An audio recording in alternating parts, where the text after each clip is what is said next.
Have you ever made a decision in the heat of the moment, only to look back later and wonder, what was I thinking? That split second when emotion overrides reason, when frustration clouds judgment, or excitement drowns out caution. We've all been there. It's a universal human experience, this tug of war between what we feel and what we know is right. But what if there was a way to step back, to pause in that critical moment and choose differently? That's exactly what the ancient Stoics grappled with centuries ago, and their wisdom is more relevant today than ever. Marcus Aurelius, the philosopher king, called it the battle for the ruling faculty, the part of your mind that decides whether emotion or logic gets the final say. And here's the thing, that battle isn't just happening in your head. It shapes every decision, big or small, from what you say in an argument to how you react to failure or success. Stoicism isn't about suppressing emotions or pretending they don't exist. It's about recognizing them, understanding their power, and then crucially choosing not to let them steer the ship. Imagine standing at a crossroads where one path is paved with raw, unfiltered feeling, and the other is built on clear, deliberate thought. Which one leads to the life you actually want? That's the question Stoicism helps us answer.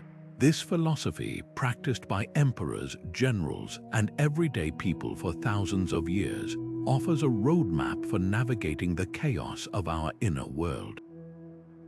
It teaches us how to separate the noise from the signal, to respond instead of react, and to find clarity even when everything inside us is pulling in the opposite direction. So why does this matter now? Because every day we're faced with choices that test our ability to balance heart and mind. Maybe it's a heated conversation with a loved one, a high-pressure decision at work, or even the quiet moments when self-doubt creeps in. The stakes are real. Every time emotion wins unchecked, it chips away at our resilience, our relationships, and our peace of mind. But here's the good news, this isn't a losing battle. The Stoics believed that with practice, we can train ourselves to pause, to question our impulses, and to act from a place of wisdom rather than fleeting feeling. And that's what this journey is all about, unpacking the tools, the mindset, and the timeless principles that can help you master the art of decision-making. By the end, you'll walk away with more than just theory. You'll have a way forward, a way to reclaim control when logic and emotion collide. So let's begin. The Stoics had a radical idea about emotions, one that might surprise you. They didn't see fear, anger, or even joy as things to suppress or ignore. Instead, they viewed them as flashing lights on the dashboard of the mind, signals pointing to something deeper that deserves our attention. Think about the last time you felt a surge of frustration in traffic or a pang of jealousy when a colleague got praise. Those emotions aren't random. They're clues. Epictetus put it simply, what upsets people is not things themselves, but their judgments about things. In other words, emotion isn't the problem. It's our unchecked reaction to it that leads us astray.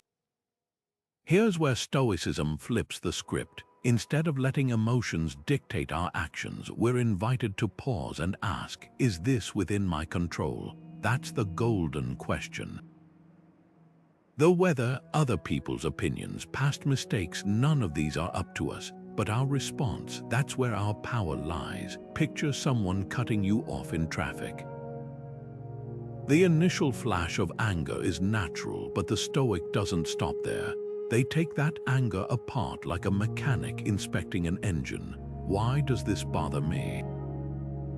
Is honking my horn or stewing in resentment actually going to change anything? The answer is almost always no. Contrast that with how we often operate today. Social media algorithms thrive on knee-jerk reactions. News cycles amplify outrage, and we're encouraged to trust our gut, even when it's leading us off a cliff. Seneca called anger a short madness, a fire that burns brightest when fueled by impulse. He wasn't saying we should never feel it. He was warning us what happens when we let it take the wheel. So here's a challenge. Think back to a moment when emotions clouded your judgment.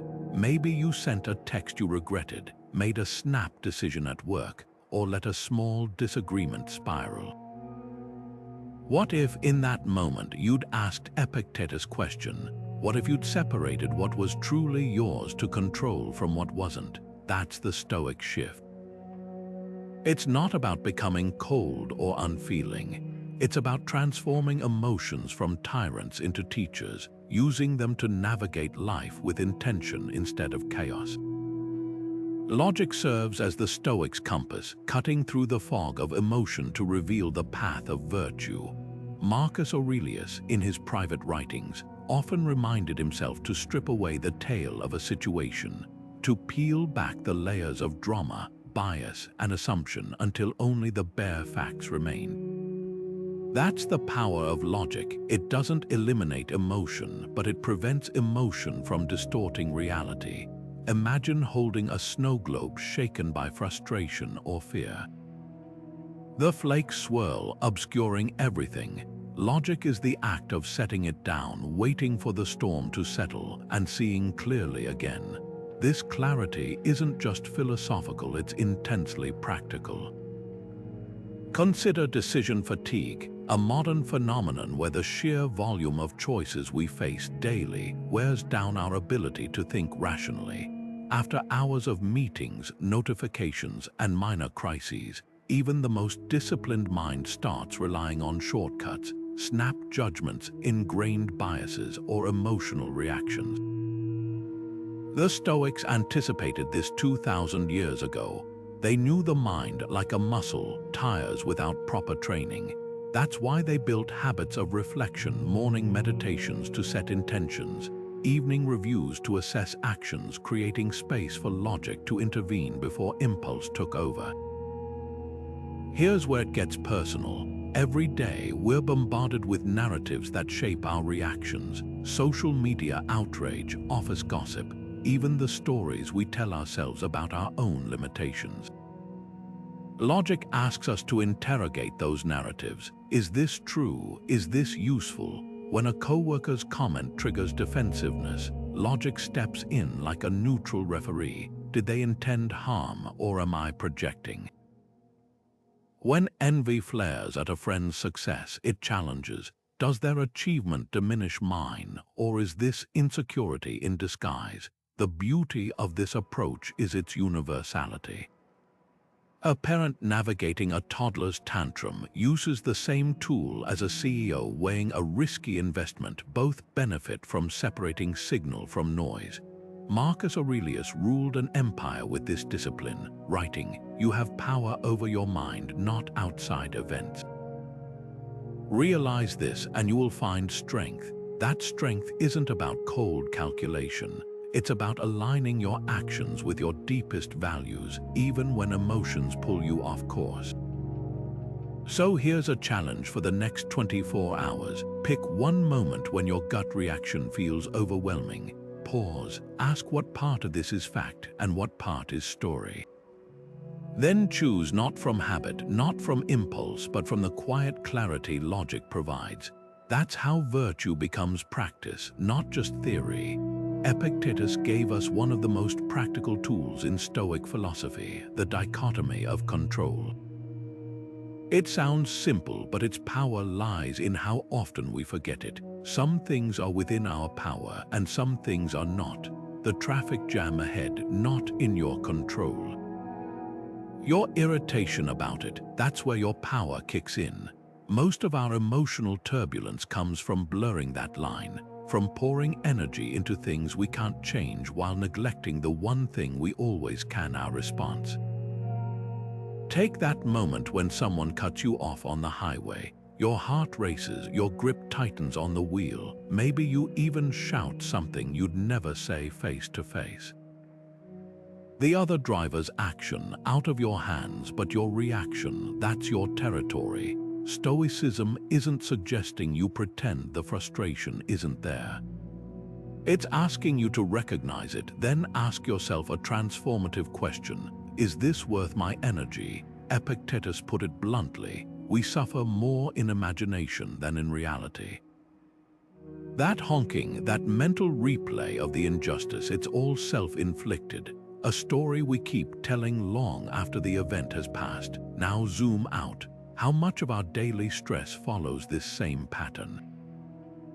The coworker who takes credit for your idea, the rain that ruins your plans, the rude comment from a stranger, these are external events.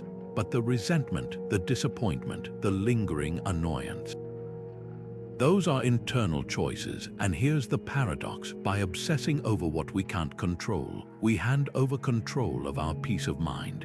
This isn't about becoming passive or indifferent.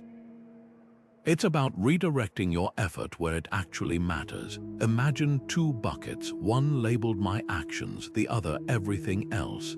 Every time you drop energy into the second bucket, it leaks straight through.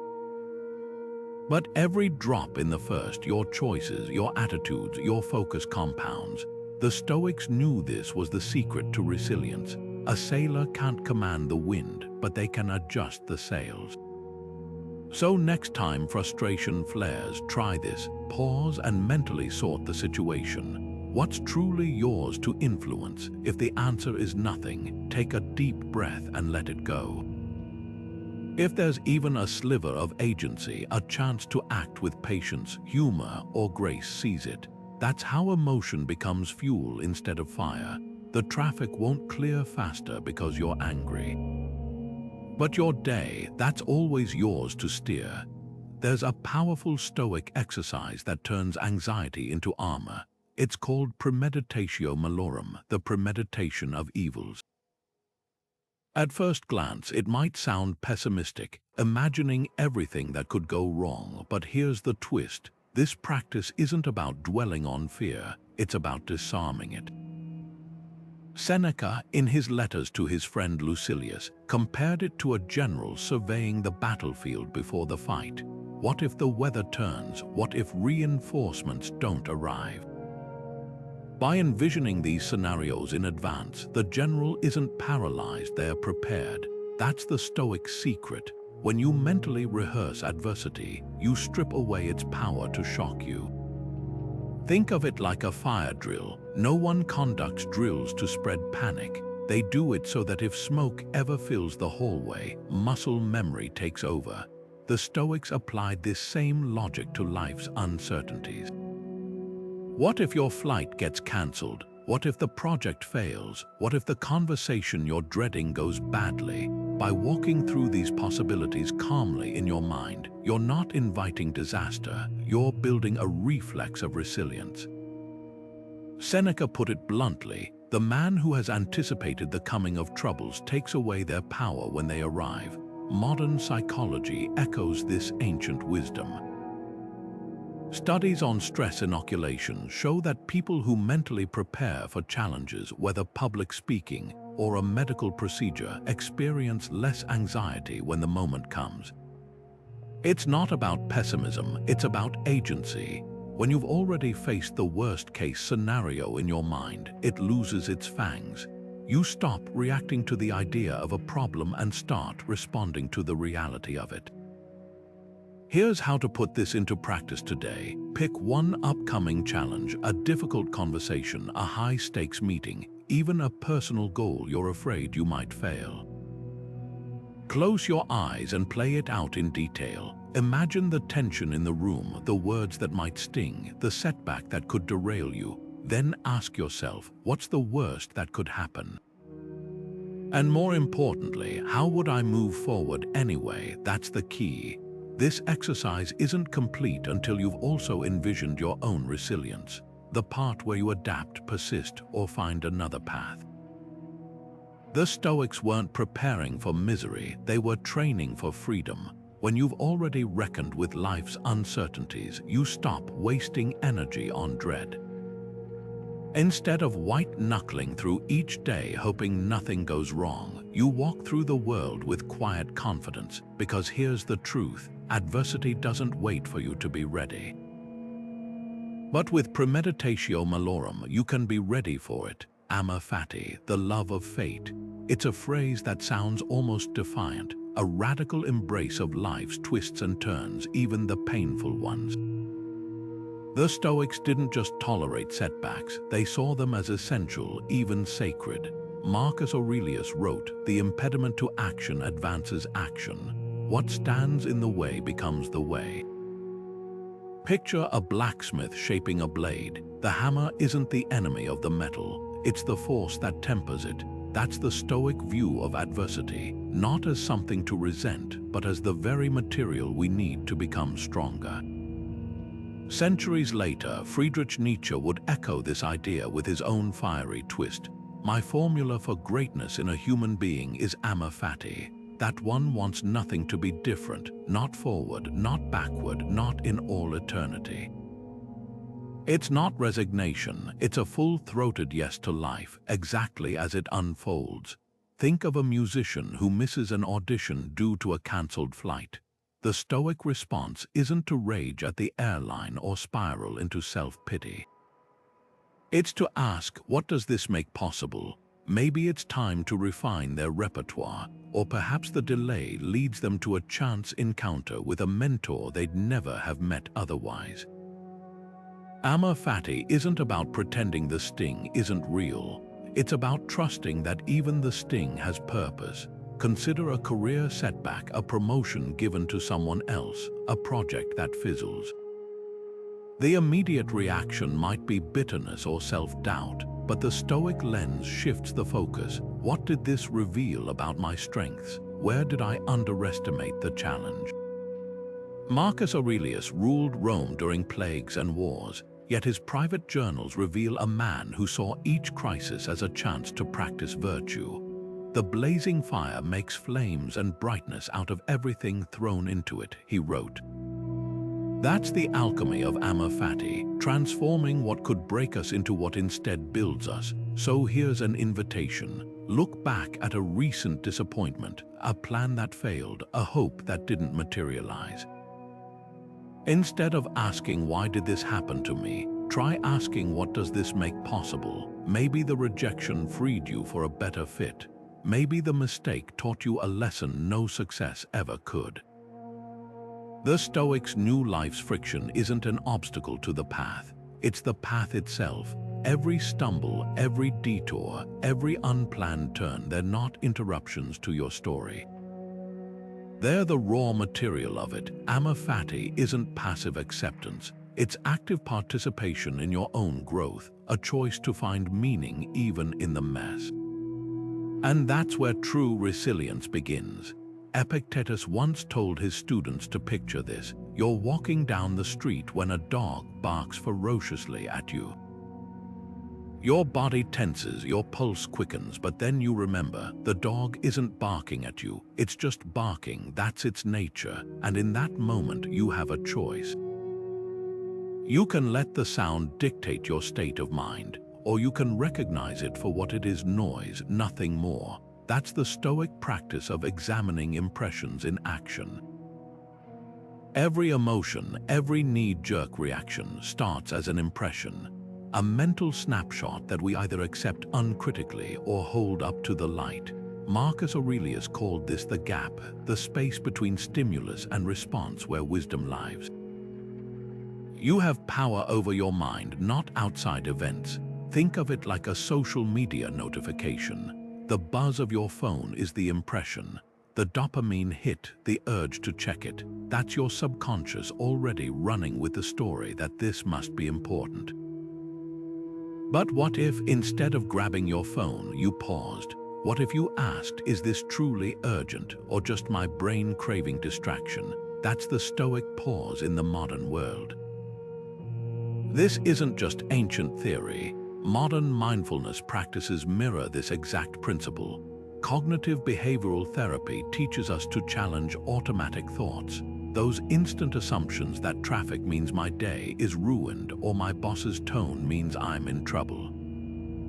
The Stoics were pioneers of this mental discipline. They knew that emotions aren't facts, they're interpretations. When someone insults you, the words are just sounds.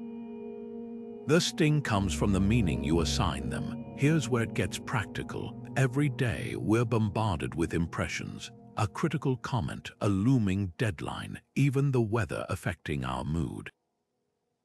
The Stoic question is simple. Is this impression true? Is it helpful? Imagine your coworker walking past without saying hello. Your first thought might be, they're ignoring me.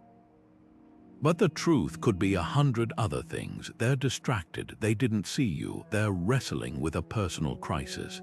The impression is just a shadow on the wall, not the object casting it. So try this today. Pick one reactive habit, maybe checking your phone when bored or snapping at family when stressed. For the next 24 hours, treat that impulse like Epictetus' barking dog.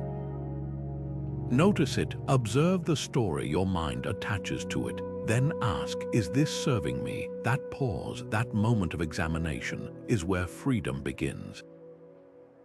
Because when you stop conflating impressions with truth, you reclaim the power Marcus Aurelius promised, not over the world, but over how you move through it. One of the most powerful tools the Stoics left us isn't a grand philosophical treat. Is it something far more personal, the practice of journaling?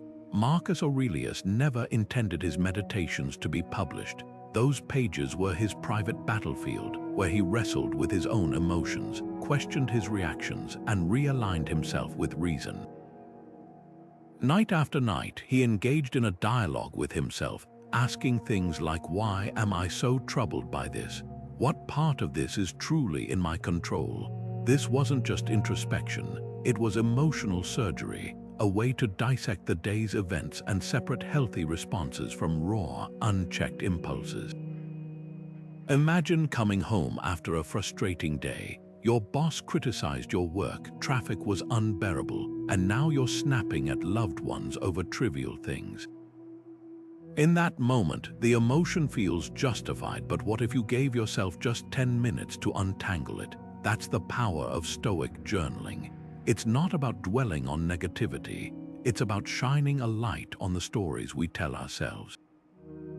Try this prompt. Was my reaction justified, or was it amplifying the problem? You might realize your anger at the boss wasn't about the feedback itself, but the fear of inadequacy it triggered. Or that the traffic wasn't the issue, it was your refusal to accept the unpredictability of life. This practice mirrors modern cognitive behavioral therapy, where clients learn to identify and challenge distorted thinking patterns. When we write, they disrespected me, the act of putting it on paper forces us to confront the assumption. Did they truly intend harm, or am I interpreting their actions through my own insecurities? Epictetus would call this examining impressions, holding each thought up to the light before letting it shape your behavior. Starting a nightly reflection ritual doesn't require eloquence or hours of time. Begin with 3 simple questions. What tested me today? How did I respond? What would virtue look like in that situation? The goal isn't self-judgment, it's pattern recognition.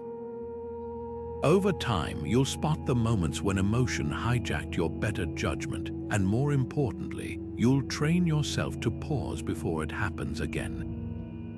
Seneca wrote his letters to Lucilius as a form of philosophical journaling, refining his ideas through repetition. You're doing the same, turning fleeting reactions into enduring wisdom. Page becomes a mirror, revealing the gap between who you are and who you aspire to be. Marcus didn't journal to vent, he did it to return again and again to the core Stoic truth. While we can't control events, we can always choose how we meet them. So tonight, before sleep resets the day, ask yourself, where did logic and emotion collide today? The answer might just change how tomorrow unfolds. The Stoics believed in 4 cardinal virtues: wisdom, courage, justice, and temperance, not as abstract ideals, but as daily decision filters. Imagine standing at life's crossroads with these virtues as your compass. Wisdom asks, what's the truest understanding of this situation? Courage whispers, what's right, even if it's hard. Justice demands, how does this affect others? And temperance reminds you, where's the line between enough and too much? These aren't just checkboxes, they're the antidote to emotions' chaos. When anger pushes you to lash out, temperance pulls you back. When fear urges retreat, courage plants your feet. Every choice becomes a chance to practice virtue or surrender to impulse. Take Cato the Younger, the Roman senator who became a living symbol of Stoic principle. When Julius Caesar marched on Rome, seizing power through force, Cato didn't bend. He stood alone in the Senate, refusing to swear allegiance to tyranny, even as others folded under pressure. His defiance wasn't reckless, it was virtue in motion. Courage said resist, justice declared this is wrong. Temperance kept his actions measured, and wisdom chose battles that mattered. Contrast that with Pompey, Cato's rival, who let ambition and panic drive him into rash alliances and eventual defeat. Emotion clouds judgment, virtue clarifies it. This isn't ancient history. Think of the last time you faced a moral dilemma. Maybe a colleague asked you to cut corners, or a friend pressured you to join in gossip. Emotion might say go along to get along, but virtue asks tougher questions. What kind of person does this make me? What precedent does it set? The Stoics knew virtue isn't about grand gestures. It's the sum of small choices, staying calm in traffic, listening instead of interrupting, admitting when you're wrong. Here's a challenge. Pick one virtue you've neglected lately. Maybe it's temperance with screen time, courage in having that hard conversation, or justice in how you treat someone you dislike. For the next 24 hours, let that virtue guide your decisions. Notice how it shifts your reactions. When annoyance flares, ask what would wisdom see here. When temptation beckons, hear temperance say, is this truly good for me? Virtue isn't a pedestal for saints, it's a toolkit for anyone willing to choose deliberately over default. The beauty of this framework, it works in the boardroom and the living room. A parent teaching a child honesty practices justice. An entrepreneur turning down easy money for ethics exercises courage. Virtue doesn't promise ease, it promises alignment. As Marcus Aurelius wrote, waste no more time arguing what a good person should be one. That's the Stoic secret. You don't need permission to act with integrity. You just need to filter every impulse through these 4 questions. So tonight, ask yourself, which virtue have I been ignoring? Tomorrow, let it lead. Seneca once wrote that the surest path to misery isn't deprivation, it's unchecked desire. He observed how people chase after luxuries, status, and possessions, only to find themselves more enslaved than satisfied. The Stoics called this the discipline of desire, not the rejection of wants, but the art of questioning them. Imagine standing in a store, reaching for that shiny new gadget. The Stoic pause comes not from willpower alone, but from a deeper inquiry. Is this adding real value to my life, or is it just filling a void I've been conditioned to feel? That's the heart of the practice. It's not about living like an ascetic, it's about living with intention. Consumer culture thrives on manufactured discontent. Advertisements whisper that happiness lies in the next purchase, the next upgrade, the next trend. But Epictetus, born a slave, knew true freedom came from disentangling happiness from externals. Wealth consists not in having great possessions, he said, but in having few wants. This wasn't poverty glorified, it was liberation. When you stop believing you need the latest phone, the bigger house, the perfect wardrobe, you reclaim something priceless: autonomy. The modern parallel is undeniable. How many of us scroll through social media, feeling that subtle itch of comparison, only to realize later that the impulse to buy or achieve wasn't even ours to begin with? Seneca's letters to Lucilius are full of warnings about this very trap. He described how the rich, despite their palaces, often feel poorer than the contented laborer.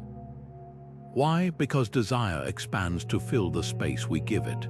The second-century Stoics would nod in grim recognition at today's fear of missing out, the endless chase for more that leaves us exhausted rather than fulfilled.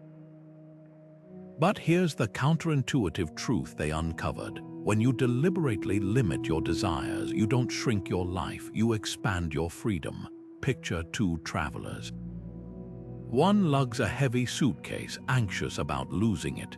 The other carries only essentials, moving lightly through the world. Which one is truly richer? This practice isn't about deprivation, it's about discernment. Take something as simple as your morning coffee. There's no virtue in denying yourself the pleasure of it. But what if you notice the creeping expectation that you can't start your day without that specific latte from that specific cafe? That's desire untethered from reason.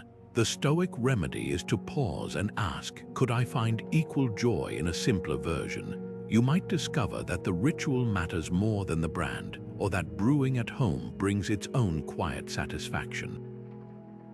So here's a challenge for the week ahead. Pick one desire, not necessarily something you'll abandon, but something you'll interrogate. Maybe it's the impulse to check notifications constantly, the craving for praise after every effort, or the allure of a sale for things you don't need. Ask yourself, what fear or lack is this desire masking? What would happen if I didn't indulge it? The answer might surprise you. Because when you stop chasing wants you've never questioned, you start noticing the abundance you've already had all along. That's the Stoic secret, not having less but needing less. And in that space, you'll find something far more precious than any purchase: peace. Zeno of Citium, the founder of Stoicism, didn't just teach calm, he lived it. When he lost everything in a shipwreck near Athens, his response wasn't despair or rage, but curiosity. Stranded with nothing, he wandered into a bookstore, picked up a volume on Socrates, and asked the bookseller where he could find a man like that. That moment of composure in the face of disaster didn't just change Zeno's life, it birthed an entire philosophy. Imagine standing on that shore, watching your livelihood sink beneath the waves, and choosing to see opportunity instead of ruin. That's the Stoic ideal in action, not the absence of emotion, but the presence of something stronger: reason. Then there's Musonius Rufus, the Stoic teacher who faced exile not once, but twice with the same unshaken resolve. When Emperor Nero banished him to a barren island, his students expected bitterness. Instead, he turned the island into an open-air classroom, teaching philosophy to anyone who would listen. His most famous lesson: circumstances don't make the man, they reveal him. Compare that to modern leaders who crumble under criticism or lash out at setbacks. The difference isn't in the challenges they face, but in how they meet them. History brims with these quiet giants. Take Cato the Younger, who walked through Rome's streets barefoot in all weather to toughen himself against discomfort. Or Epictetus, the former slave who taught that true freedom comes from mastering our reactions. These weren't mythical figures. They were flesh and blood humans who trained themselves to respond, not react. And that's the crucial point. Their composure wasn't innate. It was cultivated through daily practice, like a sculptor chiseling marble. Now look at today's world. How many leaders confuse impulsiveness for decisiveness? How often do we reward the loudest voice in the room rather than the wisest?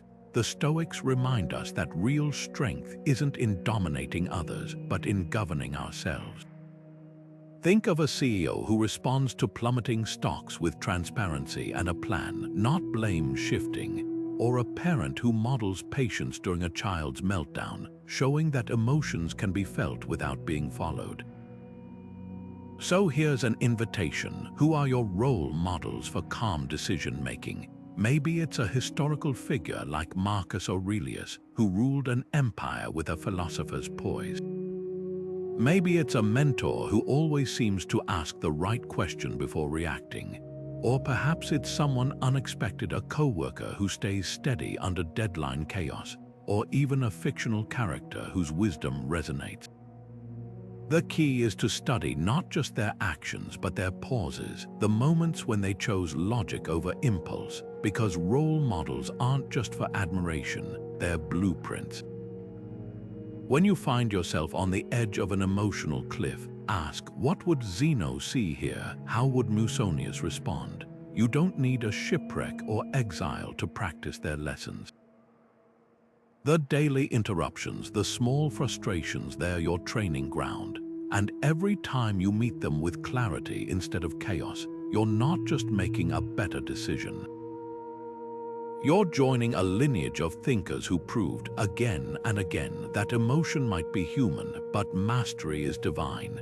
Seneca had a radical exercise for his students, one that might initially sound morbid, but holds transformative power. He told them to periodically lose everything in their minds before they actually lost it. Picture waking up tomorrow to find your home gone, your loved ones distant, your health failing. Sit with that feeling, not to dwell in despair, but to shatter the illusion of permanence. This is Premeditatio Malorum in its rawest form, not just anticipating misfortune, but using that anticipation to peel back the layers of taking things for granted.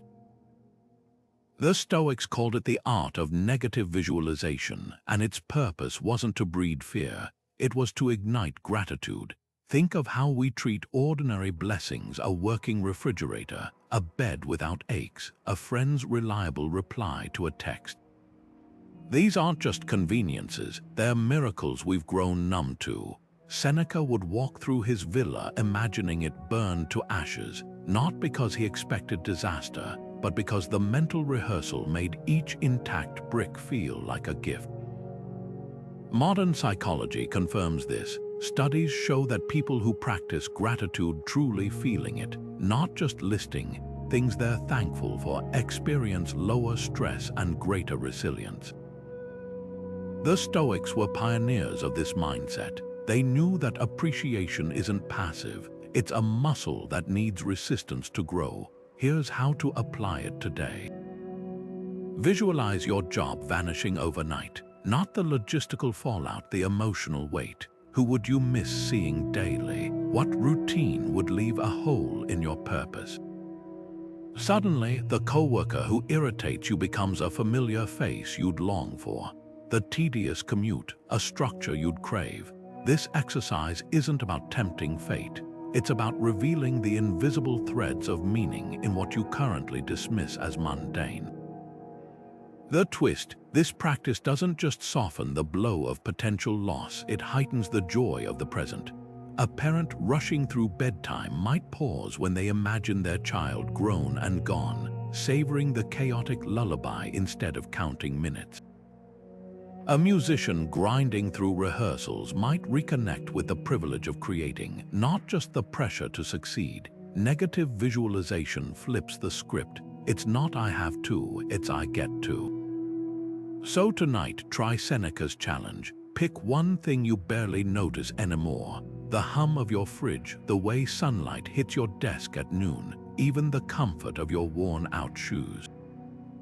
Close your eyes and pretend it's gone, then open them. That rush of relief, that stoic gratitude in action. It's not about fearing loss, it's about waking up to the abundance that was there all along. There's a crucial distinction between emotional detachment and emotional suppression. One liberates, the other suffocates. Stoicism often gets mislabeled as cold indifference, a philosophy that demands we lock away our feelings in some mental dungeon. Nothing could be further from the truth. Marcus Aurelius didn't ignore his grief when he lost 8 children. He wrote about it with raw honesty in his journals. But here's the key: he didn't let that grief become the architect of his decisions.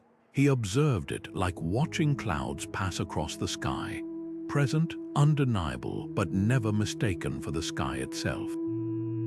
That's the heart of Stoic detachment, not erasing emotion, but creating just enough space to prevent it from hijacking your choices.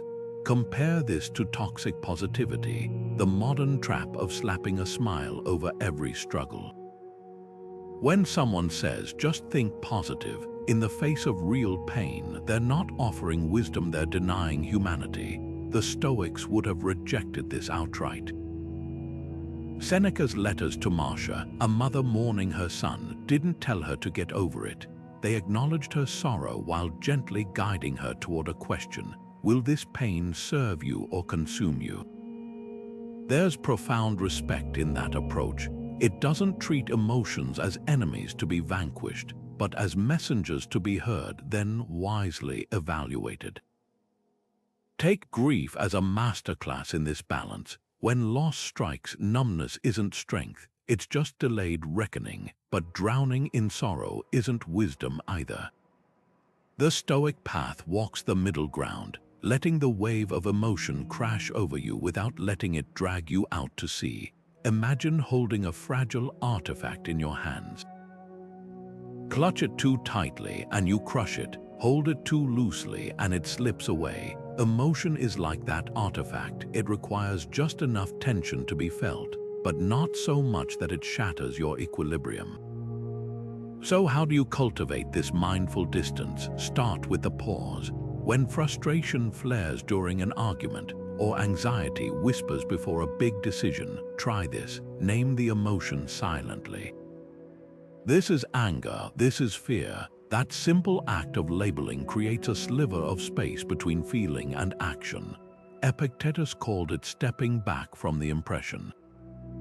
Modern psychology calls it metacognition, thinking about your thinking. The power lies in that momentary gap where you're no longer the emotion itself, but the observer of it. This isn't about becoming a bystander in your own life.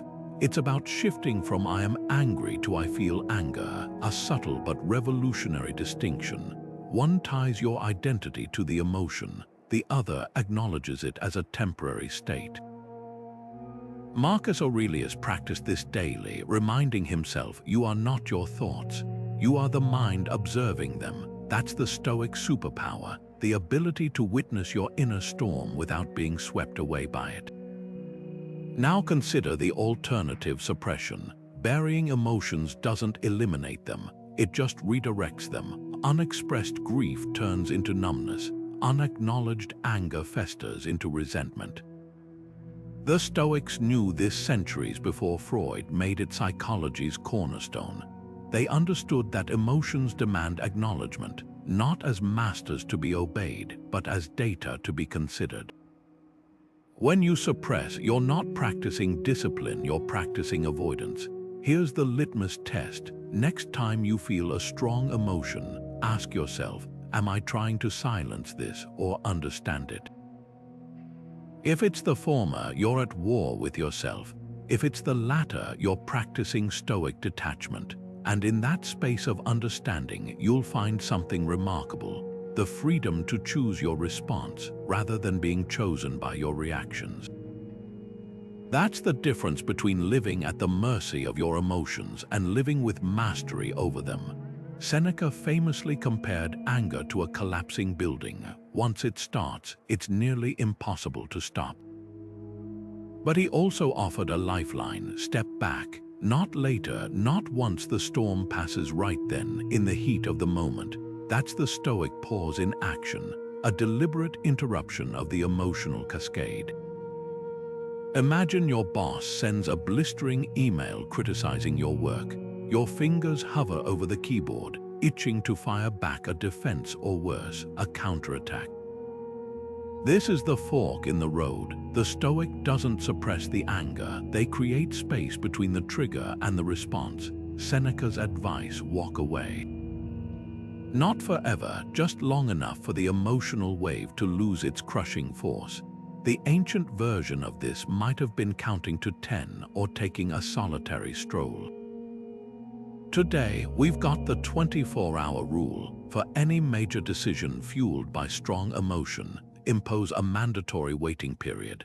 No sending that resignation email after a bad meeting. No making big purchases when you're riding a high. The rule isn't about inaction, it's about giving logic time to catch up. Modern neuroscience backs this up. Studies show that intense emotions like anger or euphoria activate the amygdala, temporarily dulling the prefrontal cortex, the brain's rational decision maker. That's why replies typed in frustration often end with apologies. The pause isn't just philosophical, it's biological. Consider how this plays out in daily life. You're about to confront a friend who canceled plans last minute. The script in your head is sharp, rehearsed, but what if instead of charging in, you slept on it? Morning light has a way of softening edges, revealing nuance you missed in the heat of disappointment. Or take social media, where outrage spreads faster than reason. The Stoic pause here might be as simple as closing the tab before retweeting, asking, will this add value or just noise? Even small delays disrupt the autopilot of reaction. The beauty of this practice is its adaptability. For some, it's a physical ritual, breathing deeply 3 times before speaking in a tense meeting. For others, it's a mental checkpoint. Am I about to act from principle or pettiness? Epictetus, who endured slavery, knew the stakes better than most. No one is free who is not master of themselves, he warned. That mastery begins in the pause. So where does this fit into your life? Maybe it's the gap between your child's tantrum and your raised voice. The moment after a rejection letter before you spiral into self-doubt. Even the space between craving and clicking buy now. Identify one recurring situation where emotions hijack your better judgment and experiment with inserting a buffer, a walk around the block, a cup of tea, even just staring out the window for 30 seconds. The pause doesn't guarantee perfection, but it does something far more important. It returns the reins to you, because between stimulus and response, that's where freedom lies. And the longer you stretch that space, the more clearly you'll see the path ahead. Marcus Aurelius had a simple but profound practice. He called it stripping away the tail from any situation. Picture this: you're in a meeting and a colleague shoots down your idea with sharp criticism. Your face flushes, your pulse quickens, and suddenly, your inner narrator kicks in. They don't respect me. They're trying to undermine me, but what if you could mute that dramatic voiceover and see only the raw facts? That's objective judgment in action. The comment wasn't about you, it was about the idea. The tone wasn't a personal attack, it was just tone. Strip away the story and what remains, feedback, nothing more. Modern therapy calls this cognitive diffusion, the act of separating yourself from the thoughts that hijack your emotions. Imagine holding a piece of paper with the words "I'm a failure" written on it. Pressed against your nose, it blocks your vision. But hold it at arm's length and suddenly you see it for what it is, just words on a page. That's the power of objective judgment. When you stop fusing with your thoughts, when you stop believing I am my emotions, you gain the clarity to respond instead of react. Consider how differently 2 people might interpret the same event. One receives critical feedback and spirals into self-doubt. They think I'm incompetent. The other hears the same words and thinks, this is data I can use to improve. The facts haven't changed, only the lens. The Stoics knew that most suffering comes not from events themselves, but from the meanings we attach to them. A delayed flight isn't inherently infuriating. It's our insistence that this shouldn't be happening that ignites the frustration. Here's where it gets practical. Think of a recent moment when you took something personally, a friend's cancelled plans, a terse email, even a stranger's dismissive glance. Now try Marcus' exercise, strip away the drama. What actually happened, free of your interpretation? Maybe your friend was overwhelmed. Maybe the email was sent in haste. Maybe the stranger was distracted by their own worries. The facts are neutral. It's the stories we wrap around them that weigh us down. This isn't about dismissing your feelings. It's about recognizing that feelings are often based on assumptions, not truths. A therapist might ask, what's the evidence for this thought? The Stoics would ask, is this impression serving you? Both lead to the same destination, a quieter mind, a steadier hand on the wheel. So here's a challenge. Pick one situation where you've been adding unhelpful commentary, a minor slight you've replayed, a criticism that still stings. Write down the bare facts, then ask, what's the most neutral explanation? You might find that the story you've been telling yourself is just that, a story. And when you close the book on that narrative, you'll discover something remarkable, the power to choose a better one. Marcus Aurelius had a habit of zooming out, way out. He'd imagine viewing Earth from the stars, watching human struggles shrink to insignificance against the vastness of the cosmos. He called this the view from above, and it wasn't just poetic musing. It was a deliberate mental exercise to dissolve life's petty conflicts into perspective. Picture standing on a mountaintop, looking down at a city below. The cars are ants, the buildings toys, the arguments and rivalries invisible. From that height, the sting of a co-worker's snide remark or the frustration of a missed deadline doesn't just feel smaller, it feels absurd. That's the Stoic superpower, not minimizing pain but contextualizing it. Modern life offers its own version of this exercise. Satellite imagery shows our planet as a pale blue dot, devoid of borders or billboards. Hurricanes that dominate news cycles are just swirling clouds. Traffic jams that ruin afternoons don't even register.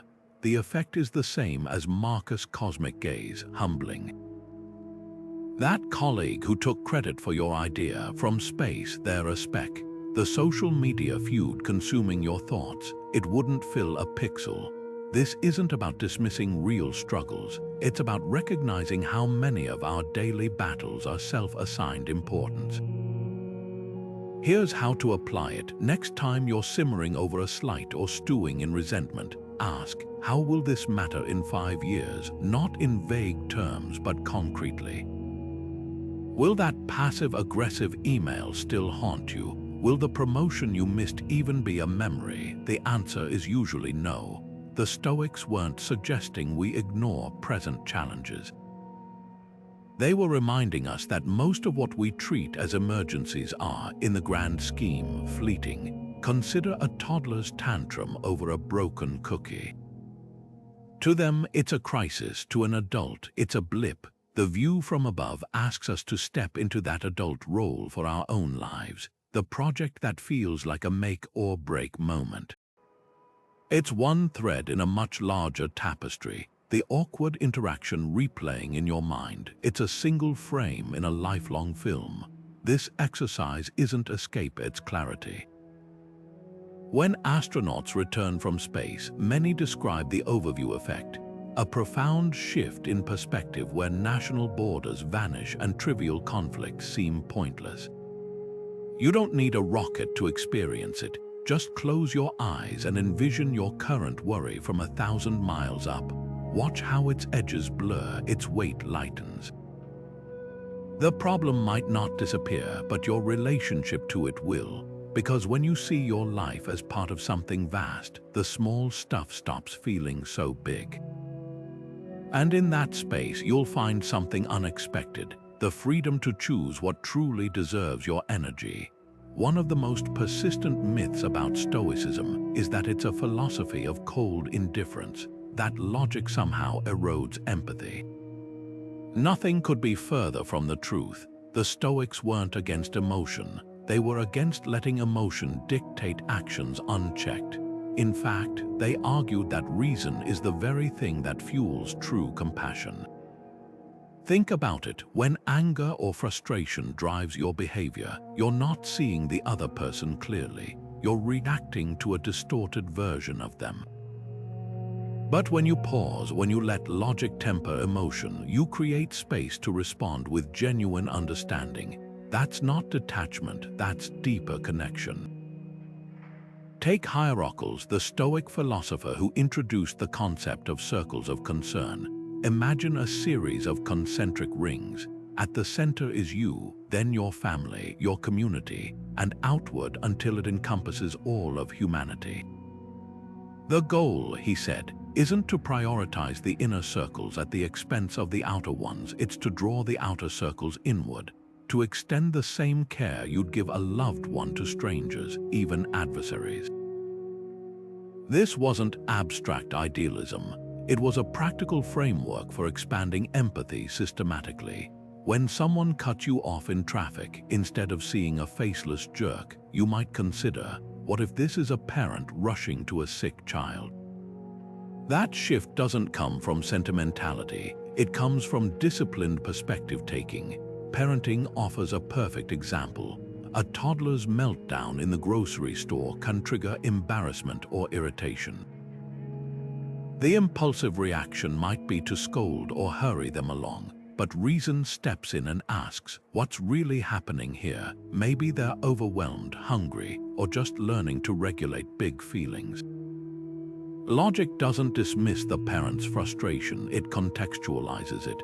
The Stoic parent doesn't suppress their annoyance, they use it as a signal to dig deeper.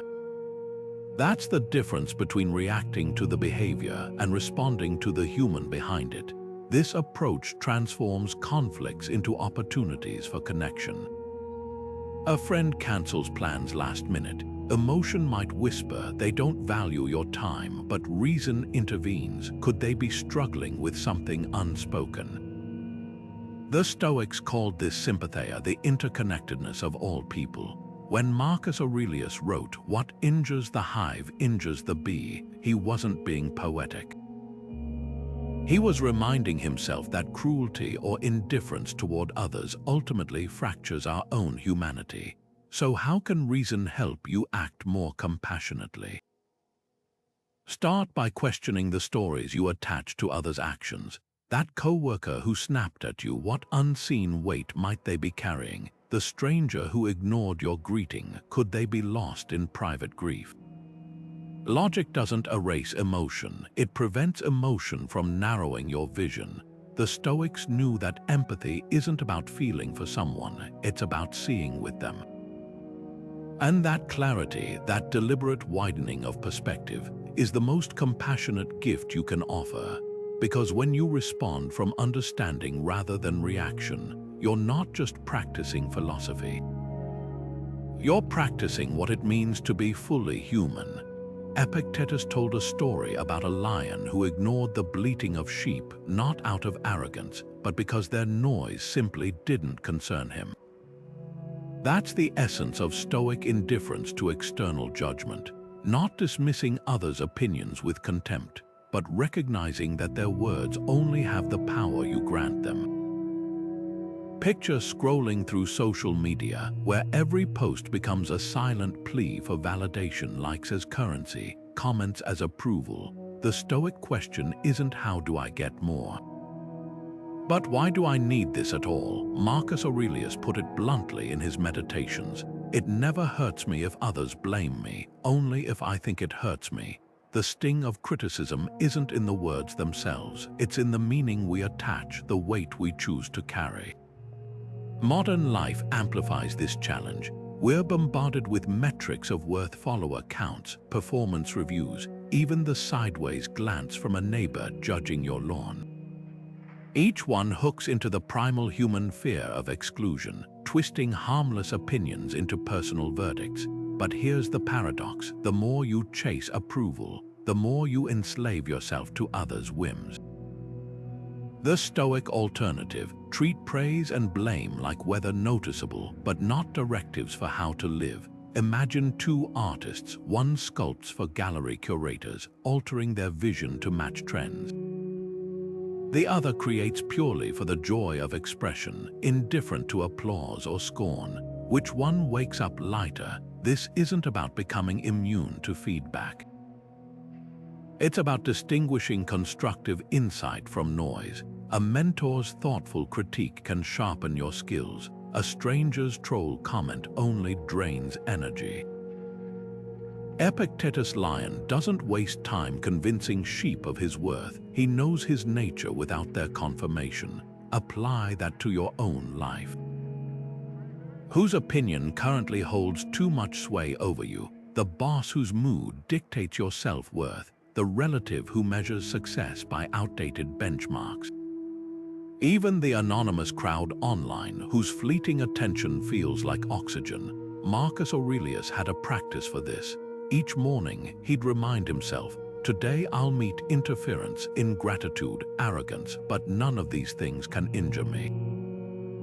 Not because he was invincible, but because he'd preemptively decided what deserved his concern. Try this reframe next time criticism lands. Does this person's judgment reflect my values or theirs? A coworker's snide remark about your presentation style says more about their impatience than your competence. A parent's disapproval of your career path often reveals their unfulfilled dreams, not your inadequacy. Social media trains us to confuse visibility with value, as if being noticed is the same as mattering. The Stoics offer a radical counter. True freedom lies in disentangling your sense of worth from external validation. Picture a musician playing to an empty room. If the music itself brings them joy, the absence of applause changes nothing. But if their satisfaction hinges on cheers, even a standing ovation won't fill the void for long. That's the heart of the practice, not to reject connection, but to anchor your identity where no opinion can reach it. So here's the challenge. Pick one arena where others' judgments currently weigh on you. Your appearance, your choices, your pace of life. For the next week, experiment with this mantra. Their opinion is their business, not my burden. Notice how often you've been carrying someone else's expectations like borrowed luggage. Then set it down. The lion doesn't fret over the sheep's chatter. He roars or rests or moves unapologetically, unburdened. And in that simplicity, he's already free. Failure isn't the opposite of success, it's the raw material. The Stoics understood this better than most, treating setbacks not as personal indictments, but as vital feedback loops. Take Cato the Younger, the Roman senator who lost political battle after political battle, yet never lost his composure. When Julius Caesar seized power, Cato's opposition made him a target. Exile, public humiliation, even threats to his life, none of it broke his resolve. Why? Because he saw each defeat as data, not destiny. His famous last words before taking his own life, "I regret that I have but one life to give for my country," weren't despair, they were defiance. Every loss had honed his clarity about what truly mattered. Modern psychology calls this a growth mindset, the belief that abilities and outcomes can evolve through effort and learning. The Stoics were pioneers of this idea centuries before the term existed. A startup founder whose first venture collapses doesn't have to see it as proof they're unfit for entrepreneurship. Viewed through a Stoic lens, it's a masterclass in what doesn't work. Every burned bridge, every flawed product launch, every silent investor meeting becomes a waypoint on the map to mastery. Thomas Edison's "I haven't failed, I've just found 10,000 ways that won't work" is pure Stoic reframing. Consider how differently two people process rejection. One internalizes it, "I'm not good enough." The other interrogates it, "What can I adjust?" The first stance paralyzes, the second propels. Seneca, who faced exile and financial ruin, wrote that difficulties strengthen the mind as labor does the body. Muscles don't grow without resistance, neither does character. A writer whose manuscript is rejected by 20 publishers isn't failing 20 times. They're collecting 20 personalized lessons on how to refine their craft. So here's the challenge. Pick one past failure that still lingers in your mind. Maybe it's a project that flopped, a relationship that fractured, or a goal you abandoned. Now strip away the shame and ask, what did this teach me about my assumptions, my preparation, my resilience? The answer won't erase the sting, but it might reveal the gift hidden inside it. Because failure only becomes wasted when we refuse to listen to what it's trying to say. The Stoics didn't avoid setbacks, they mined them for wisdom. And in that shift, they turned every loss into a lever for growth. Seneca's sharpest insight wasn't about death, it was about how we squander life while we're still breathing.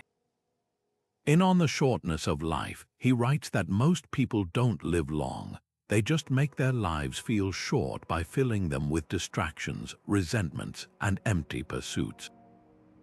Picture someone clutching a grudge for years, replaying an old argument like a scratched record.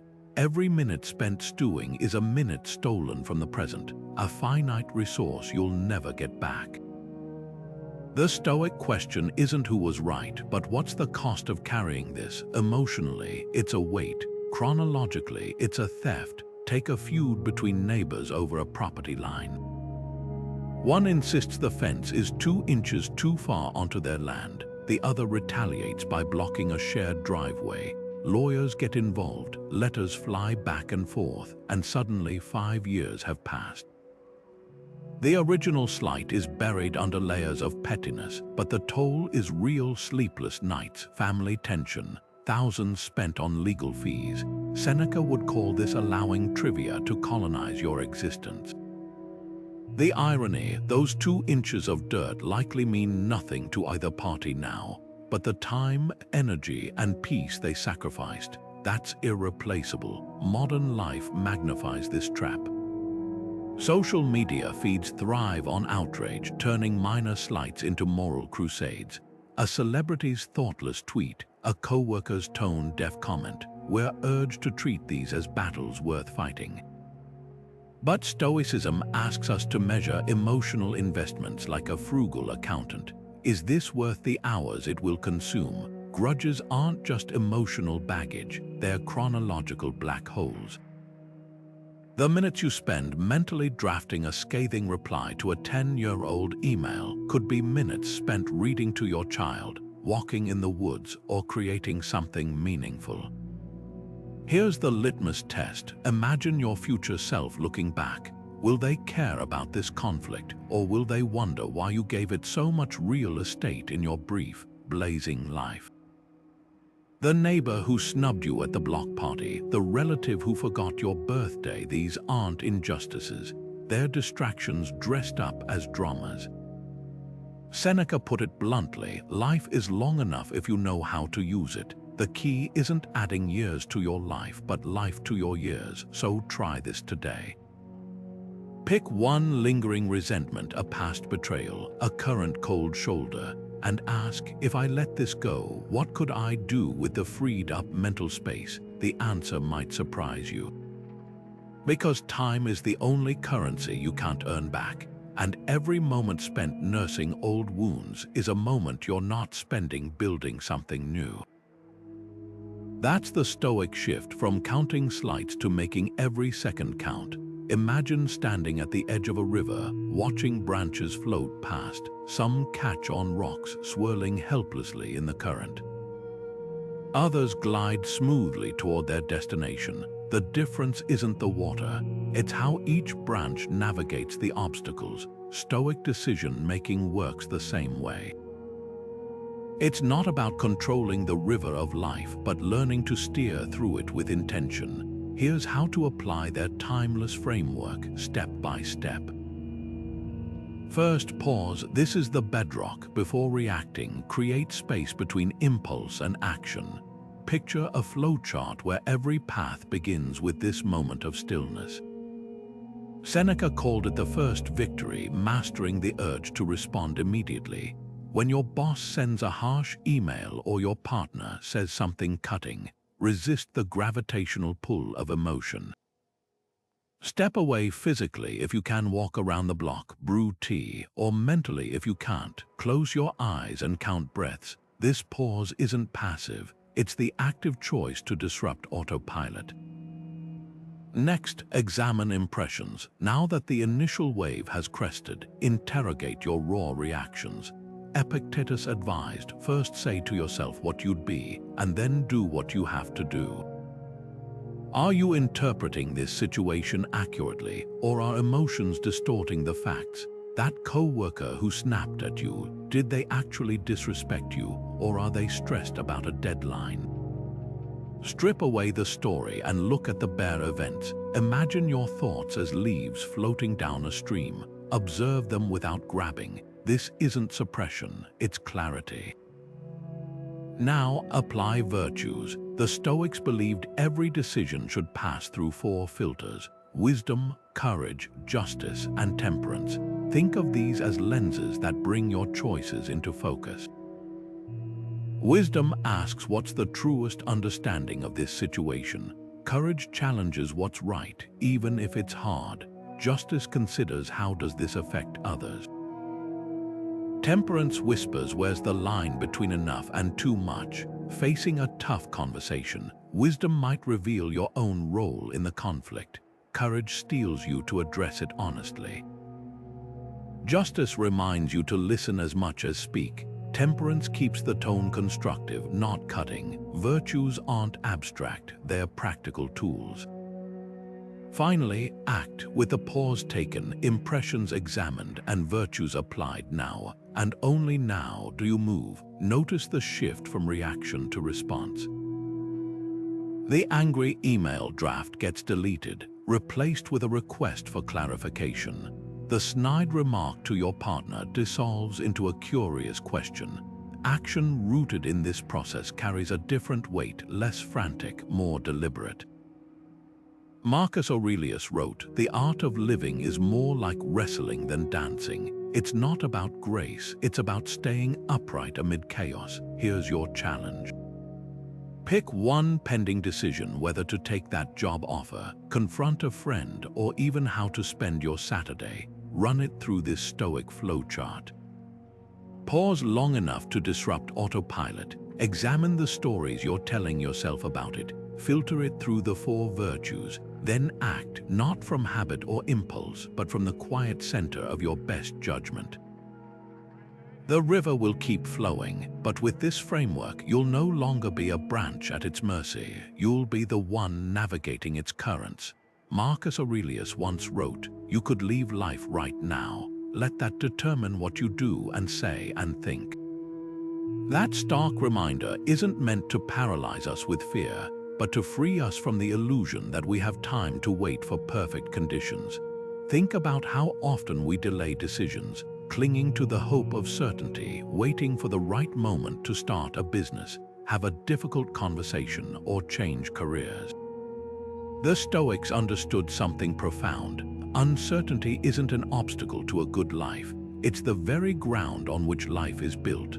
The farmer plants seeds without knowing if rain will come. The sailor sets sail without guarantees of calm seas. Yet somewhere along the way, we convinced ourselves that our choices require absolute certainty to be valid. Consider the modern myth of the perfect career path. We're taught to envision a straight-line education, promotion, retirement, as if life were a train on predetermined tracks. But reality looks more like a winding trail through uncharted woods. The graphic designer who pivots to teaching, the lawyer who becomes a baker, the corporate executive who steps away to care for aging parents. These aren't detours from some master plan. They're the plan itself, unfolding in real time. Marcus Aurelius didn't wake up as a teenager knowing he'd become emperor. He adapted to each twist, from sudden adoptions to political betrayals, without pretending he could foresee the outcome. His journals reveal a man at peace with not knowing, writing, "The universe is change, life is opinion." Here's where the illusion cracks. We treat uncertainty as a problem to solve, when in truth, it's the canvas on which courage is painted. Imagine 2 versions of yourself, one paralyzed by the fear of making the wrong choice, the other embracing the fact that no choice comes with guarantees. The first version waits indefinitely for a sign that will never come. The second recognizes that even not choosing is a choice, one often fueled by the quiet terror of regret. The Stoics called this the paradox of control. The more we demand certainty, the less control we actually exercise, because while we're busy waiting for perfect conditions, life moves forward without us. So where does this show up for you? Maybe it's staying in a comfortable but unfulfilling job because the alternative feels too risky, or withholding an apology because you can't be sure it'll be accepted. Even small hesitations, delaying a creative project until you have more time, or putting off a health change until Monday are symptoms of the same illusion. The Stoic antidote is simple but uncomfortable. Act despite not knowing, not recklessly, but with the understanding that clarity often comes from movement, not hesitation. Think of a trapeze artist. They don't wait for a written guarantee that their partner will catch them. They leap because that's the only way the flight happens. Your life doesn't need perfect conditions to begin, it needs your willingness to release the bar. Marcus Aurelius would urge you to ask, what am I withholding from my life because I'm demanding guarantees the universe will never provide? The answer might just reveal where you've been standing still when you were meant to soar. Seneca, the Stoic philosopher known for his piercing wisdom, also had a razor-sharp wit, one he often turned on humanity's endless absurdities. Picture this, a wealthy Roman fretting over the arrangement of his exotic imported marble floors, while Seneca quietly observes, he sleeps on feathers but cannot rest. That biting humor wasn't just entertainment. It was a tool for exposing how easily we inflate trivialities into tragedies. The Stoics didn't see laughter as frivolous. They saw it as a crowbar for prying emotions off their pedestal. When you can chuckle at the spectacle of your own frustration, you've already loosened its grip. Take something as mundane as spilling coffee on your shirt before a meeting. The immediate reaction might be a surge of annoyance. Now my whole day is ruined. But what if, instead of scowling, you pictured Seneca rolling his eyes at the drama? Ah yes, the great catastrophe of stained cotton. Suddenly, the moment shifts from tragic to ridiculous. Humor doesn't deny the inconvenience, it reframes it. Psychologists call this cognitive reappraisal, changing the emotional meaning of an event by changing how you describe it. The Stoics were masters of this.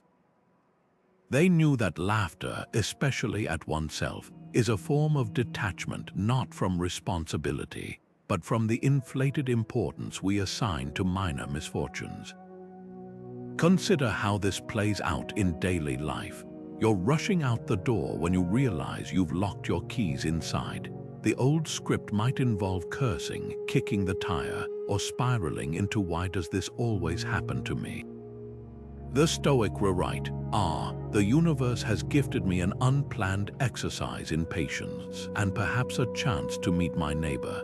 It's not about pretending the situation is ideal, but recognizing that your reaction is the only part you truly control. Seneca joked that we're like children terrified by masks they themselves made. How often do we scare ourselves with imagined disasters, only to realize later how harmless they really were?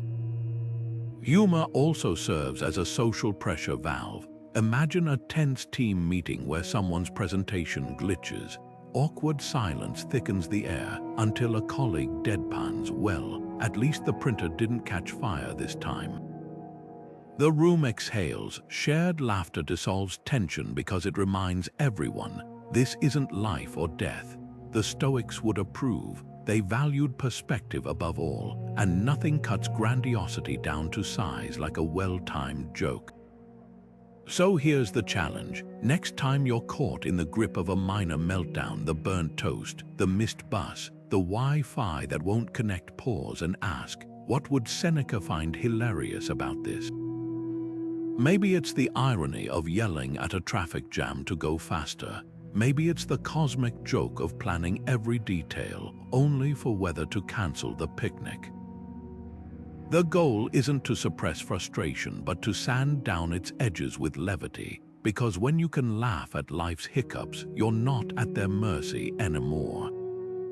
You're already free. Cleans, the second leader of Stoicism, didn't just teach philosophy, he lived it in the most literal way imaginable.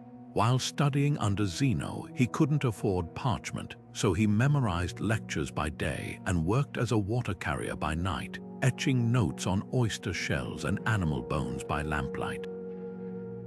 When others mocked his ragged clothes or menial labor, his response wasn't shame or defiance. It was steady, unbroken action aligned with his values. That's the discipline of action in its purest form, not grand gestures, but daily choices that match intention to deed, regardless of external conditions or internal moods. Modern life offers endless distractions to pull us off course. Bad weather derails workout plans. A stressful email sours creative work. Social media comparisons drain motivation. But the Stoic doesn't wait for inspiration or ideal circumstances. They act because the action itself is the proof of their commitment. Consider fitness through this lens. How many of us have bought gym memberships only to go when we feel like it, which, let's be honest, is almost never. The Stoic approach flips this entirely. You don't run because you're motivated. You run because movement is part of honoring your body's potential. A rainy morning isn't an excuse, it's a test. Fatigue isn't a stop sign, it's data informing how you adjust your effort. This mindset transforms discipline from a struggle into clarity. Marcus Aurelius captured it perfectly. Waste no more time arguing what a good man should be. B1. No debates about whether you're in the mood to eat well, speak kindly, or work diligently. The question isn't how you feel, it's who you've decided to become. The magic here lies in repetition. Cleans didn't scribble on shells once and declare his studies complete. He showed up night after night, building mastery through cumulative effort. Modern research calls this identity-based habits the idea that actions aren't just tasks, but votes for the kind of person you believe yourself to be. Every time you choose integrity over convenience, patience over irritation, or effort over excuses, you're not just doing something, you're reinforcing something. A musician doesn't practice scales because they're thrilling. They practice because each repetition hardwires the skill deeper. This extends far beyond personal habits.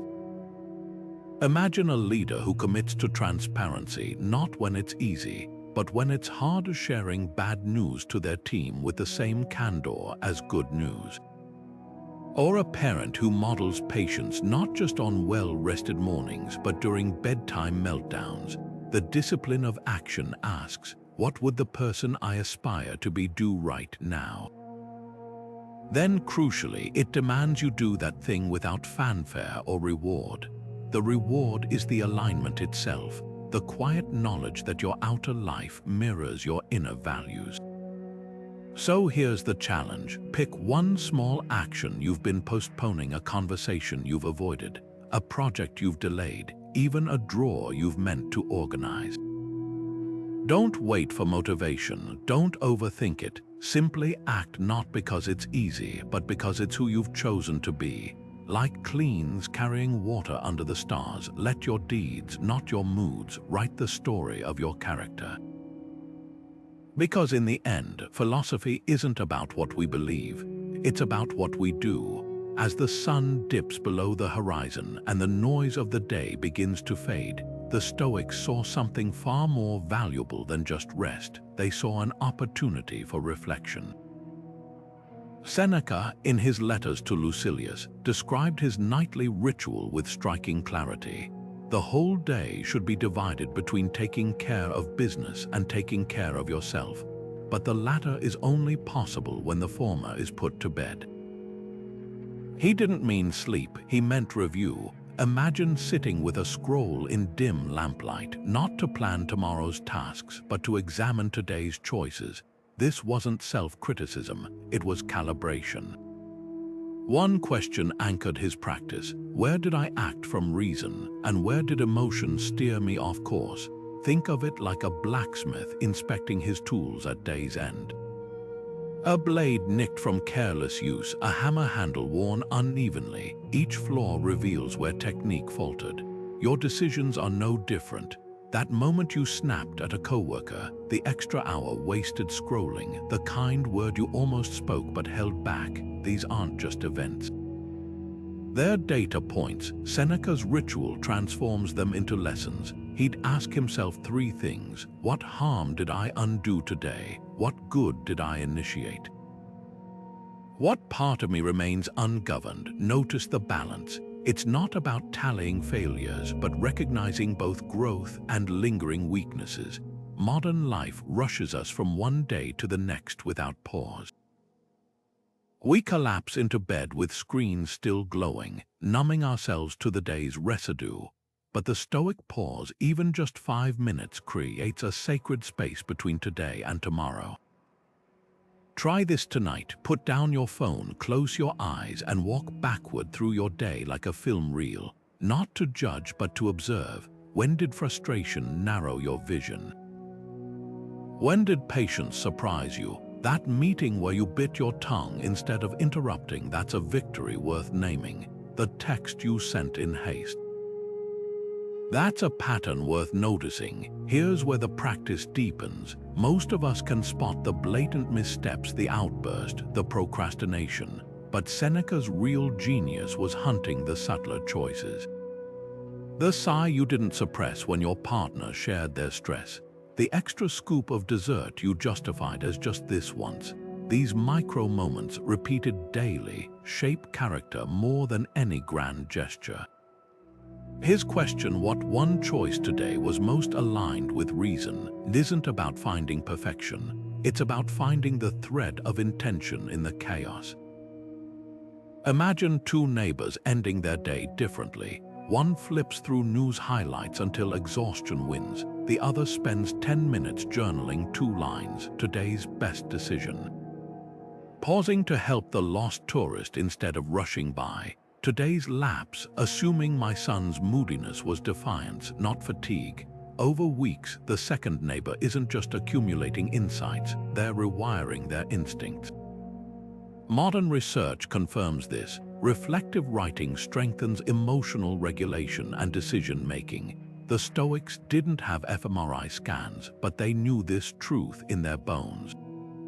So tonight, light a candle literally or metaphorically, and do the work Seneca deemed essential, not with guilt but with curiosity. Ask, if today were a training ground for wisdom, what did it teach me? Then listen. The answers might surprise you, because the goal isn't to end the day flawlessly. It's to begin tomorrow with clearer eyes. A ship captain doesn't waste energy cursing the wind, they adjust the sails. That's the heart of the Stoic paradox. The more you release your grip on what you can't control, the more command you gain over what you truly can yourself. Epictetus, who knew the sting of slavery before becoming philosophy's most famous teacher, put it plainly: make the best use of what is in your power and take the rest as it happens.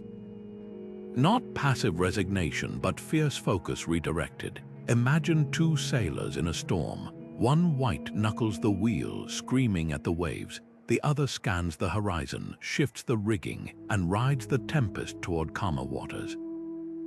Both face the same gale, but only one emerges with agency intact. This isn't abstract theory, it's the daily choice between resistance and responsiveness. Consider a cancelled flight. You can rant at gate agents, or you can open a book and reclaim the hours. A friend's betrayal, you can obsess over their motives, or you can decide how or whether to rebuild trust. Every moment spent wrestling with unchangeable facts is energy stolen from crafting your response.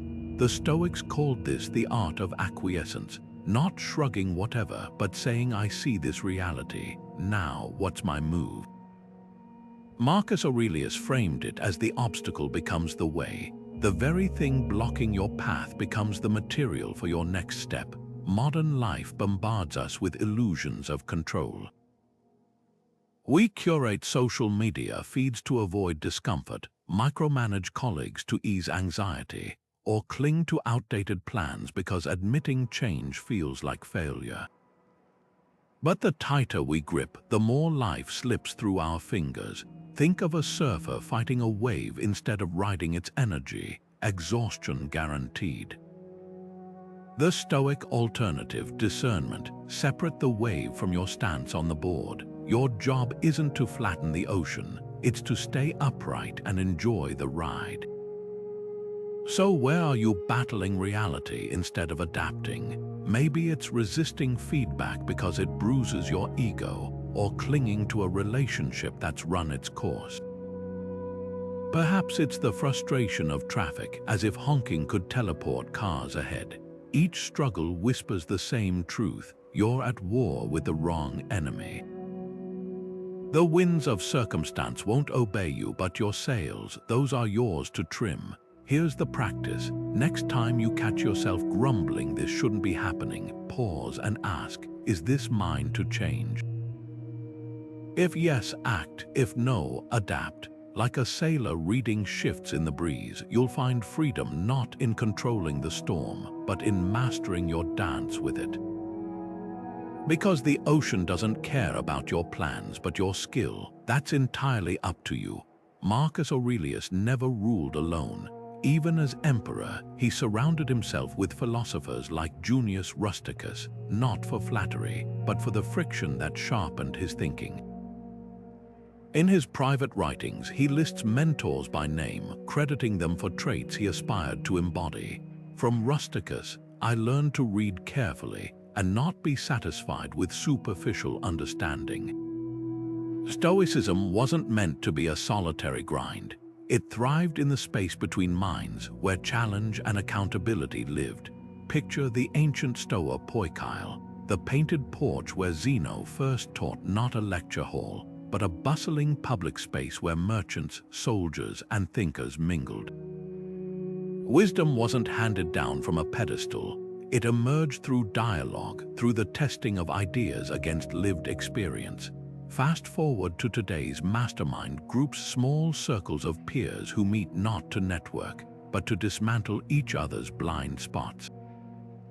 A tech founder shares her scaling struggles, and another asks, is this a growth problem or a values problem? A writer paralyzed by perfectionism hears, what's the cost of waiting for flawless? These aren't cheerleading squads, they're modern Stoic porches where reason gets stress-tested. The magic lies in reciprocity. You gain clarity by articulating your challenges, and you gain perspective by wrestling with others.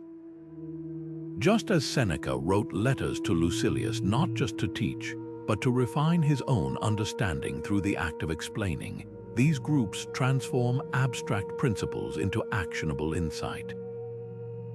But community isn't just about formal gatherings. Think of the friend who, when you're spiraling over a breakup, doesn't fuel the drama with "they never deserved you," but instead asks, what part of this pain is teaching you something true? Or the colleague who interrupts your rant about a difficult client with, is this about their behavior or our expectations? These are the unsung rusticuses in our lives, people who reflect our best selves back to us when we've lost the mirror. The Stoics called this sympatheia, the interconnectedness that makes us each other's teachers and students. Here's where it gets personal. Who in your life plays this role?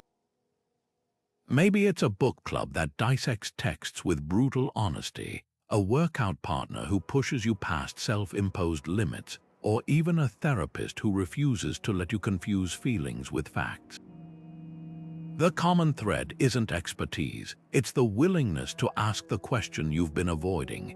Epictetus, who taught in a crowded classroom despite his lameness from slavery, knew this intimately. If you want to improve, be content to appear clueless. Growth demands humility, and humility thrives in company. So consider this an invitation to audit your inner circle, not for status or similarity, but for the harder metric. Who here helps me trade excuses for accountability? Who challenges my emotional reflexes with logic? The answers might surprise you.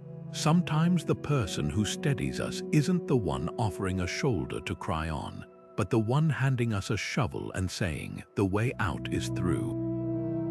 Because the path to wisdom was never meant to be walked alone. It's paved with the voices that call us back to our best selves when we wander. Zeno, the founder of Stoicism, once observed that we have 2 ears and 1 mouth for a reason, to listen twice as much as we speak. In a world that rewards quick comebacks and louder voices, this ancient insight cuts against the grain. Silence isn't just the absence of words, it's a deliberate act of restraint, a tool sharper than any retort. Picture a heated argument where insults hang in the air like smoke. The instinct is to fan the flames with a clever rebuttal or a cutting remark, but the Stoic chooses differently. They let the silence stretch, not out of weakness, but because they understand. Sometimes the most powerful response is to disarm the conflict entirely by refusing to engage on its terms. Think of a time someone hurled unfair criticism your way. The heat rises in your chest, your tongue prepares a venomous reply, then you pause. In that moment of silence, something extraordinary happens. The rush of emotion begins to ebb, leaving space for clarity. Maybe you realize the criticism isn't about you at all, but the other person's unresolved frustration. Maybe you see that responding would only escalate the drama without resolution. That's the Stoic pause in action. Seneca called silence a weapon in the arsenal of the wise, not because it suppresses truth, but because it creates room for truth to emerge untainted by reactive emotion. History offers striking examples. When Cato the Younger was ridiculed in Rome's Senate, he often responded by simply continuing his work, as if the insults were no more disruptive than background noise. His silence wasn't passive, it was a thunderous declaration that his worth wasn't up for debate. Contrast this with modern social media, where every provocation demands a reaction, every slight requires a public rebuttal. The Stoics would ask, what do you gain by trading your peace for a feud that burns out by tomorrow? Silence also serves as a mirror. In conversation, when we resist the urge to fill every gap with our own opinions, we give others the gift of being truly heard. A friend sharing a struggle doesn't always need solutions. Often, they need the space to untangle their own thoughts. The Stoic practice of listening, not just waiting to speak, transforms dialogue into something richer. Epictetus, who endured the brutality of slavery, knew this intimately. It's not what happens to you, but how you respond that matters. Sometimes that response is quiet attentiveness, signaling respect rather than domination. So consider this: when has silence served you better than speaking? Maybe it was the job interview where pausing before answering exuded confidence, the family argument where biting your tongue prevented irreversible words. Even the quiet walk after a bad day, when the absence of chatter let you process what really mattered. These aren't missed opportunities, they're moments when you chose mastery over impulse. The next time emotions demand a hasty reply, experiment with Zeno's ratio. Listen deeply, speak sparingly, and discover the unexpected strength in what goes unsaid. Every decision you make is a brushstroke on the canvas of your life, not isolated splashes of color, but a cumulative portrait of who you are becoming. Seneca posed a question that cuts through centuries. What does it matter how much you've lived if it's not how you wanted to live? He wasn't talking about grand achievements or public accolades. He was pointing to the quiet, daily choices that shape your character, the way you speak to a struggling colleague, the integrity you show when no one's watching, even the patience you muster in a grocery line. These aren't just actions, they're sentences in the story you're writing with your life. Think of your last major decision, the job you accepted or declined, the apology you offered or withheld, the risk you took or avoided. Now zoom out. Imagine your biography written decades from now. How would that chapter read? Would it describe someone who played it safe to avoid failure, or someone who embraced challenges as the raw material for growth? The Stoics called this subspecie eternitatis, viewing your life under the aspect of eternity, not to intimidate but to clarify. When you stand at a crossroads, ask, does this choice align with the legacy I want to leave? Not legacy in the sense of monuments or wealth, but the imprint of your values on the world around you. Consider two neighbors planting trees. One chooses fast-growing poplars for quick shade. The other plants oaks, knowing they'll never sit under their full canopy. Both are making rational choices, but only one is thinking in generations. Your decisions operate the same way. That harsh word spoken in anger, it might fade from your memory, but it could linger in someone else's heart for years. The extra minute you took to really listen, that might be the moment someone else remembers as the first time they felt seen. Seneca urged his readers to live as if the eyes of eternity were upon you. Not to invoke judgment, but to awaken accountability. This perspective flips decision-making from reactive to intentional. A student cramming for a test might ask, how do I pass? But framing it as what kind of learner am I becoming changes the game. The first question leads to shortcuts, the second cultivates curiosity. The same applies to relationships, health, even finances. Every yes and no isn't just about immediate outcomes, it's about reinforcing patterns that define you. Marcus Aurelius journaled reminders like, waste no more time arguing what a good person should be. Be one. He knew that philosophy isn't about debate, it's about embodiment. So here's the challenge. Pick one ordinary decision you'll face today, something as simple as how you spend your lunch break or respond to a text. Before acting, pause and envision your future self reflecting on this moment.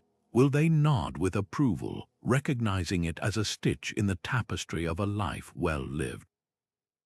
Or will it be a thread they wish you'd woven differently? The Stoics didn't promise perfection, just progress. And with each mindful choice, you're not just passing time, you're composing a story worth telling. We've walked through the heart of the Stoic Toolkit: pause, reframe, act virtuously, 3 simple steps that unravel the tightest knots of emotion and logic. But simplicity doesn't mean ease.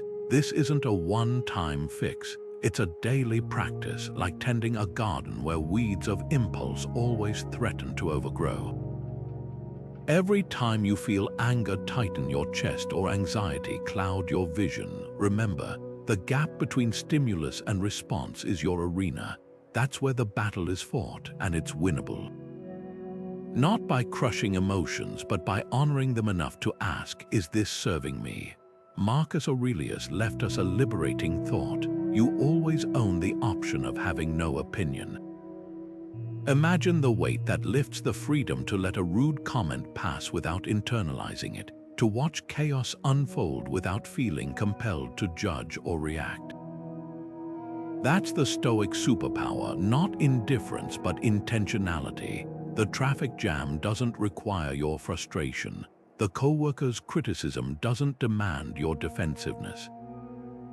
Even in the stormiest moments, you can choose where to anchor your attention. This journey isn't about perfection. It's about progress. Some days you'll pause brilliantly and respond with wisdom. Other days, emotion will win, and that's okay. What matters is returning to the practice, the nightly reflection, the morning intention, the conscious breath before speaking. The Stoics weren't statues, they were humans who stumbled and rose again and again. Now, we'd love to hear from you. Where do logic and emotion collide most in your life? Is it parenting battles, workplace politics, or the quiet self-doubt that creeps in at night? Share your struggles and insights in the comments. Let's learn from each other's stories. And if this resonated with you, subscribe for more Stoic wisdom, because the path to clarity isn't walked alone, it's built step by step together. Until next time, remember, the reins are in your hands. How will you steer?